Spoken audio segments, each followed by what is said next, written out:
Okay, now one bonus tip I want to put you guys on with. As you guys can see, that boat crashed, the lid came off, and the boat filled up with water. I've got everything pretty much waterproofed inside of here. One thing I'm always concerned about when a boat fills all the way up with water is the bearings, the motor bearings. What I'm using here is after-run oil. It was made by a company called Prather Engine After-Run Oil. It actually was automatic transmission fluid. You can use after-run oil or even bearing oil.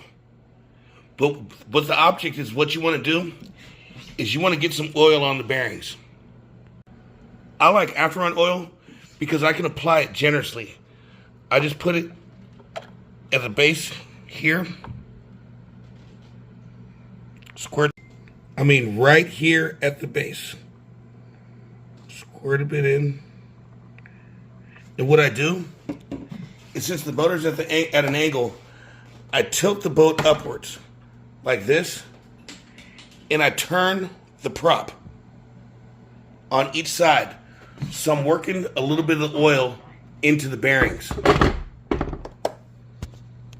Let's face it, there are only 4 main elements to a brushless motor: the rotor, the can, the stator winds, and the bearings.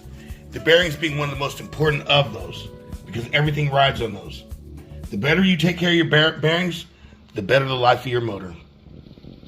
Next, after a day of running, I'm going to remove the shafts.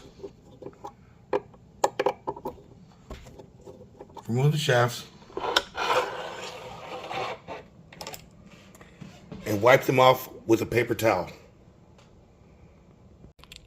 After you're done cleaning the shaft off with a paper towel, all the residual grease, you're going to take the shaft and put it inside the boat. And you're going to do that on both sides, and you're going to leave the lid off for at least 3 days. You want all the residual moisture to get out of it before you put the lid on. I know it looks pretty with the lid on, but leave it off for at least 3 days. It was running fine when I put it away, and I took it back out and it's tripping. No, with these simple steps that I told you, it takes the guesswork out of it. You know you're going to go back to the boat running exactly the way it was, because there's no moisture or anything goofy to happen while you were gone. Now, I keep my receiver in a balloon. It's always a good idea to take your receiver out of the balloon or whatever you keep it in, if the boat's dunked all the way, and at least inspect it. At least make sure the receiver's dry. This one was dry, fortunately, because I double balloon mine. I put it in one balloon first, then I wrap some tissue around that balloon, then I put it in a second balloon, rubber banding each one. That gives it 3 layers of protection. If water gets through the first balloon, it gets soaked up by the paper towel. It doesn't go in through the second balloon. And that's why sometimes on a day that you're running over and over, if you dunk your boat in a situation like that, you'll still be able to run that day, or actually take the next run without drying out the receiver. But when that happens, it's always good to inspect it.